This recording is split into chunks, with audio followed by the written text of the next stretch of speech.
Thanks for tuning in once again. So, this will be just a real quick lesson on some of the basics of monsters analysis. I had you guys a little bit ago look at this urban legend recounted by Stephen King, which is something that he had heard himself when he was a small kid. In his recounting, though, he makes this interesting distinction. What is the point of a story like The Hook? And what does this story actually mean? Now, Stephen King, he's very clear what the point of the story is. It's to scare the shit out of little kids around the campfire at summer camp. And I think that's kind of true, right? We tell these stories for fun. You want to scare your buddies, and you want to pretend you're big and tough by not being scared yourself. So there's this whole fun element to any kind of monster story that you're going to read, like The Hook or Beowulf or anything like that. But all at the same time, just because the story is for fun doesn't mean that the story doesn't also mean something. And this is where monsters analysis comes in. So, what's the first thing you should always do? And I think the easiest thing, the simplest thing, is what I call tactic number one. Look at the monster. Describing what the monster is and what this monster does and what it's like is going to tell you a whole lot of things about what the monster story itself is actually doing. So in The Hook, what's the most obvious thing about its monster? He has a physical deformity.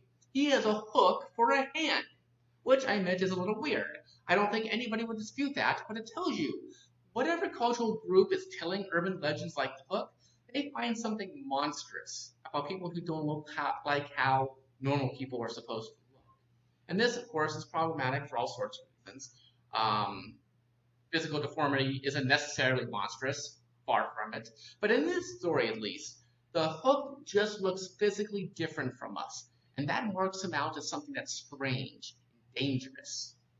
Now, is there anything mentally aberrant about him? Well, he's Looney Tunes. He's crazy. He's a murderous psychotic who just escaped from an insane asylum. So he's mentally different from us. Another sign of monstrosity. He is obviously a moral monster. He kills people, for crying out loud. So right off the bat, looking at the monster in The Hook tells us a whole lot of stuff about what the story and its audience consider monstrous. But that's only the beginning. There are larger questions you can ask with these monster stories. One of them is whether monsters are born or if they're created. And here, I'm not thinking about what happens inside the story. Where does Mr. Hook come from? Probably not based on a real person, because after all, why would any insane asylum have a patient have a hook hand? That's not safety regulations. They would take that. You're not allowed to have anything sharp in an insane asylum. So the story has to be fake because, it just couldn't happen in real life. But here's the thing.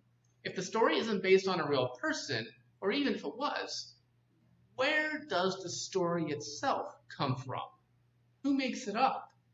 There's no individual author for an urban legend, so I think the obvious answer is the culture.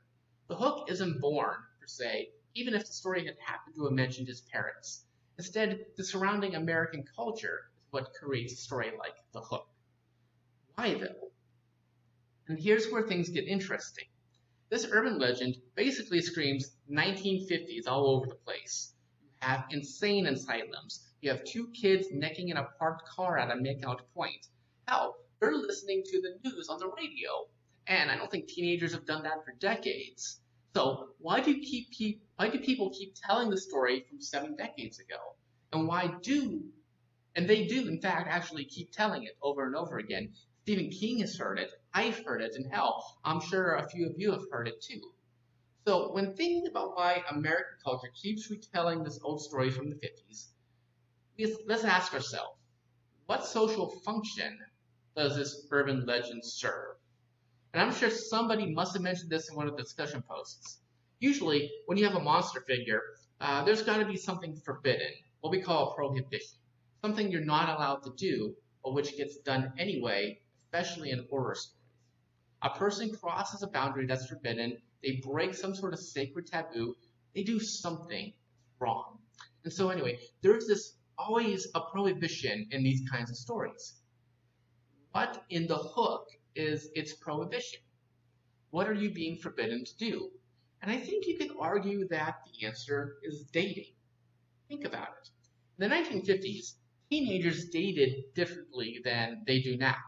Going out in a parked car with a member of the opposite sex, no parents in sight, that was a pretty new historical phenomenon. Cars made premarital sex a much more real possibility since they gave kids the freedom to be unchaperoned.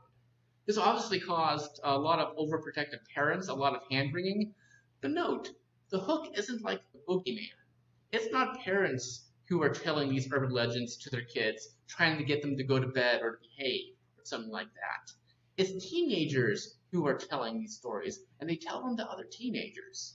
We know this because that's how Stephen King first heard this urban legend. That's how I heard it too. So the prohibition is, beware of going out alone on dates, or else the hook is going to get you. But since it's teenagers who are telling the story, that tells us something. That maybe there's a lot of anxiety about dating from teenagers.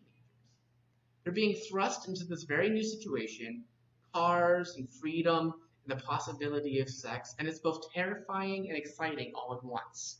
Now, don't get me wrong, none of this is conscious. When Stephen King first heard this story, his buddy wasn't trying to be the world's biggest Debbie Downer. But this urban legend, arguably, it manifests these large-scale cultural fears about what's going on. And this kind of generalized anxiety maybe helps explain why stories like The Hook continue to be told and why they're supposed to be frightening. Here's the thing.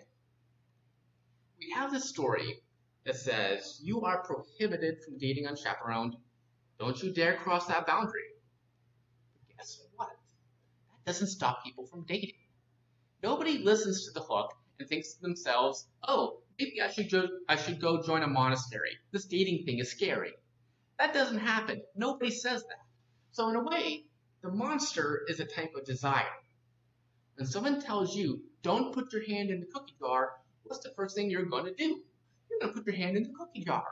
That's exactly what happens in stories about monsters.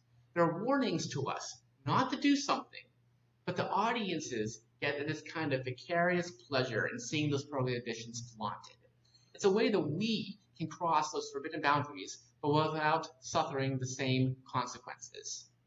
So, what does the monster figure tell us about us? Some of the things. It tells us what our culture fears and abhors. Monstrous things like physical or mental aberration. It tells us about certain historical and cultural anxieties. In The Hook, example, dating, cars, sex. These kinds of stories also tell us about this uncomfortable love of the forbidden, the prohibited that we have, that are a vicarious pleasure in crossing those boundaries we're not supposed to cross. Now, last question. Is the monster ever caught? I don't mean this question literally. In The Hook, it doesn't matter if the police ever capture Mr. Hook or not. I mean this more generally, in a metaphorical sense. The monster is never caught because we keep telling these stories over and over and over again. Urban legends like The Hook have been around for decades, but even in sitcoms like Mork and Mindy, the alien is a monster figure, and he's never caught. How many TV sitcoms out there are about aliens? You have shows like My Favorite Martian in the 60s, Alf in the 1980s, Third Rock from the Sun in the 1990s, American Dad is in the 2000s, and so on. You have these monster figures, these aliens. They keep reappearing in different guises. So the monster is never caught because there's something about human culture that enjoys resurrecting its monsters into newer and newer contexts. And that is why we have this course on monsters. Every time we encounter a text with monsters in it, we are going to spend our time trying to figure out what's going on.